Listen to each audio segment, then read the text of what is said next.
Insights with Terri Ep.245, a weekly look through the eyes of predictive astrologer Terri Ep.245. Here's Terri. Hi everyone, this is Terri, and you're listening to Insights with Terri Ep.245. Thanks for joining me. Today we are going to explore together the week of November the 30th right through to December the 7th, 2025. Again, I appreciate your time. It's the biggest gift anybody can give anybody, and that means a lot to me. Thank you so very much. Where the planets are. The planets are, right now, the sun sign in Sagittarius, which is very optimistic, makes me very happy to have it there. Very spiritual, not religious necessarily. It can go with that, but that's not normally the first energy that it expresses. It's more a spirituality, which means we walk our talk. It's not just that we say go to church on Sunday and then forget humanity for the rest of the week. So it's more living it, not just talking it, walking the talk. And Mercury, the planet of the mind, how we think, how we communicate, that is in Scorpio still, which is that deep thinking, going back in time, looking at where we made the right choices, where we might have improved in some of the choices that we made, how better to learn about the situations that we've been through, how they affect us, and what do we want going forward. Now, Venus, the planet of love, beauty, and attraction, is in Sagittarius. That is a very independent energy field for that. So, if you're already in a relationship, if we're in any type of dynamics where somebody wants to put a thumb on us, or wants to tell us what to do, or has parameters for us, that's not going to feel good. So any type of restriction is not going to feel good. It's not going to be something that we're attracted to or is attractive about another person if that's the way that they are. So this is the time for us to let our partners on a long leash. So you want to get your long line out there. I'd say get about a 50-footer, maybe a 100-footer, and let them roam. Now that doesn't mean roam and get into trouble, right? When we let our dogs go out to the end of the leash, we're still in control. We still have their safety in mind, their security in mind, and their happiness and their joy in mind, but we still keeping a little bit of control on that so we don't lose them. And this is the kind of energy that we want for relationships, which means we can let our partners feel free, make decisions, support, observe, see what's going on in a very positive way, but hopefully creating the bond that makes them want to check in. So same thing, when I take my dogs out to the bush, there's all kinds of smells out there. There's turkeys, there's deer, there's fox, there's coons, there's possums, there's everything out there, just squirrels, everything. But I don't expect, because I've created a bond with my dogs, I don't expect that they're just going to blast off and not even give me a thought. They have the freedom, they have their own will, and they have choices. And I've encouraged strongly the choices to be in favor of keeping an eye on me. So I don't babysit the dogs. I don't say, get your head out of this, don't eat that. I mean, if it's dangerous, yes, but I let them grow, evolve, explore. When they choose to come back to me, I always have something great for them. A ball might just fly out of my pocket, a frisbee that I have in my vest. Food can fall on the ground, like high value food. So when they check in, I'm rewarding them. I'm not bribing. I'm rewarding that behavior because I want them to like me. I want them to find that it's very comfortable around me. Around me is where the good stuff happens. Out there, it's okay, but it's not me. So that should transfer to human relationships, right? So in this energy field of Venus in Sagittarius, what we need to look at is, how do I make my relationship so that they want to be with me? It satisfies something in them to be in my presence. And that's what we are supposed to be looking at. How does my relationships like, how do they benefit from being with me? How do they see a benefit from being with me? I mean, I can tell my dogs, you're safe with me, you better stay here. But unless they believe it, it's not going to be true for them. It might be true for me. So oftentimes we make choices for other people that wouldn't be their choice. So we have to really look at this with this Scorpio energy. They're allowing us to look at this. And Sagittarius, the optimism, the spirituality, the evolution is right there. And Mars, our planet of passion and drive, that's in Sagittarius too. So it's all tied in a really neat little ball to let us look at how do we be the best that we can be, and how do we let people be the best that they can be in our company.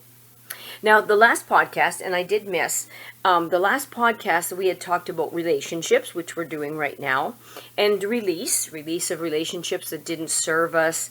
How do we let go? And I'd like to continue talking about that, if I'm going to say with your permission, about being present, about letting go and being present. So the past is memory, right? And the future is imagination. And in Buddhist culture, the lesson is perhaps more liberating.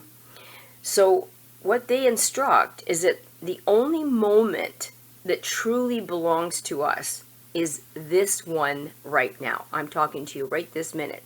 In 1 second, this will be the past. Not yesterday, not tomorrow. The important moment is now. So as we grow older, and I know from experience, our mind tends to wander backwards to memories, to stories, to regrets, to hits. And we replay these conversations. We have to realize that can't be changed. We revisit choices that can never be undone. But in Buddhism, the teachers don't dwell in the past. They really don't encourage too much dreaming for the future either. What they want you to do is concentrate your mind on the present moment. Our past is a library of moments that we can visit. It's a library. We can visit when we need the wisdom that we learned from the situations that we were in. But we're not meant to live there. And I know as an aging person, sometimes I can spend a lot of time in the past thinking about dogs that I've lost, thinking about people that I've lost, thinking about the way the farm looked when I first bought it and comparing it to now. What was better? What's worse? My body, not as strong as it used to be, don't have the endurance. Would love to have a nap in the afternoon, whereas before it wasn't even an option. But now I try to figure out how can I pull this off, even if I nap standing up. So we're not meant to live there because we miss the moment. And the future, on the other hand, is just a projection of our mind. And we've got to be careful. Is it shaped by fear or imagination? In Neptune, which is the ruling planet of Pisces, there's a fine line between fear and imagination, creativity. And so we can cross that line. We can be very imaginative and think, oh, I'm going to start a new business and I'm going to do this and I'm going to do this. And then, then I have payroll, then I have taxes, then CRA's coming after me. And fear stops us dead in our tracks. So the future is a story that we tell ourselves about what might happen. But now, this moment is real. Every breath that we take is a reminder that we're still here. Presence doesn't mean forcing ourselves to be grateful every second. Nobody can do that. I'm grateful. And I'm always trying to be conscious of all the amazing things that are in my life. The dog playing with the ball, the big smile that they have, that my old dog ate this morning. Oh my gosh, she ate her breakfast this morning. I am so happy. She actually made a step. She's having trouble with the steps, and I don't like her to do it, but I don't want to interfere with her independence, but I also don't want her falling. So it's a fine line that you're always balancing. So it being in the moment means allowing each moment to exist without judgment. So I have to look at the dog at this moment at this time, with this weather condition, is this something that I should be doing or not be doing? Is it safe for her? Does she want to? So in the moment. Now, Buddhists practice sometimes that we should come back to our body. So wherever our body is, whatever you're feeling, bring your mind there too. So I try to practice, if I'm walking with the dogs, I walk.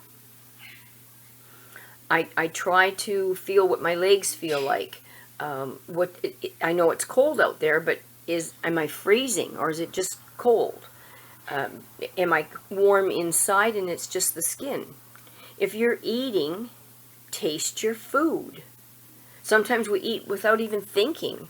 I look at my coffee cup, and if I didn't live alone, I'd think somebody was stealing my coffee. I'd yell at somebody, you drank my coffee. I don't even remember drinking the coffee. So if you're eating, taste. If you're sitting, sit. These animals teach me that. Oftentimes I'll sit to watch the ducks do their interactions. And then pretty soon my mind's wandering. I'm doing books in my head. I'm cleaning, I'm dusting, I'm changing the windshield wiper and the fluid. Got to swap those tires out. And I didn't sit. So I try really hard to just sit. Just sit. Look at the ducks going by. Feel the wind. Where is it coming from? So the world teaches us to multitask. Boy, if you're busy, you're amazing. You should be busy. You should be busy. You should be busy. It teaches us that all the time. And I am busy, but I like to look at it as I'm productive. I like to be doing something, but when I'm doing it, I'm there doing it. So I find it very difficult with people that call me and want to talk for an hour, because I should be spending time with them, but to sit there for 1 hour and listen to their story over and over and over again, I find difficult. So then we have to draw our boundaries. I want to do chores. Yes, I can do chores while I'm talking to them, but I'm not doing chores. I'm missing it. I'm not looking at how my bird is hanging upside down in the cage, giving me the bird look. I miss this other interaction that the other parrot does, or the bird on my head. So I'm missing it. We should look at how important is it to multitask, really, to divide our attention, to scatter our thoughts. So Buddhism teaches the opposite. They want us to return home to yourself. You don't need to travel to a monastery to practice this presence. You can do it looking at the ducks. You can find it in all these ordinary moments. The sound of warm tea being poured into a cup, just the sound of it. That morning light that's entering the window when I get up and that sun is coming in the window and I'm making the bird food. The feeling of our breath rising and falling, concentrating on our breathing. These simple things become extraordinary when we're fully present. It does. It's amazing to me. I do it all the time. It's still amazing. So we have to look at, and some of you are young, but we're all getting there. So really, I have to look at aging isn't a countdown. It's not. And I was getting there. I've got so many years. How many dogs can I have? Am I going to make sure that I finish off their life? It turned into a countdown. I've only got so many years. 12 more years. I can finish this dog's life. Oh, I can't get another puppy because I won't be here. I don't know. My uncle was 104 plus. So if we can think of aging, and we are all aging, it's a slow unveiling. The peeling away of everything that distracts us from what really matters. I don't have to wear makeup anymore. I don't have to have sexy clothes. I don't have to have my hair perfect. Nobody sees me. I'm invisible. I can just be me. I don't have to spend money on all that stuff anymore. I don't have to worry about it. I can get ready in less than 5 minutes. I've done it. Running up the stairs, changing my farm clothes to my new going out to do the banking clothes and out the door in 4 minutes, because nobody really looks at you as long as you're clean. So instead of wishing that we were younger, what I do is I try to Ask really what beauty exists in this moment. This moment. Because this moment's going to be history soon. And what can I appreciate today that I ignored before? So don't let the future steal the joy of today from you. Don't let the past steal the peace in life. Because peace in life doesn't happen in memories or plans. Life happens in this breath, this heartbeat, this sacred moment of presence. So accept impermanence and make peace with change. Because everything's changing, as you know. Just look at politics. Everything changes. I would never believe the United States would be going through what they're going through in my lifetime. Changes happen in everything. Our body changes, our relationship changes, and change makes our priorities shift. So, on that note, what we have to look at is, are we going to accept the changes in our relationships, in our life? I went out to the bush the other day, and there's a tree that's a good 200 years old. And she is split in half. The wind must have taken half of her down. She's going to regenerate. But I used to sit underneath that tree all the time. I talked to that tree. We had a thing, and now she's half. But she'll be more full. That half that rotted is now allowing for new growth. So she'll be more than what she was. So that change has to happen. So kids, that's where we are. With that Scorpio energy, letting us dig deep, the spirituality of Sagittarius, the ability to maybe connect or try or want to connect with that's bigger than ourselves. We have so many opportunities, not just this week. This week, yes, but our whole lives. As long as you're breathing. As long as we're breathing. People say, is the dog too old to learn? Nope. As long as he's still breathing, we can do it. We can do it. It's when they stop breathing, I have a really hard time. Can't train them anymore. So on that note, I would like to thank Charlie O'Brien for putting us on all the platforms that he does, putting us on YouTube. And then he gives me the link, and then I put that on Facebook. And thank you so much for your time. Have a good week, everybody. Listen to Charlie's radio station, the big number 8 radio.com.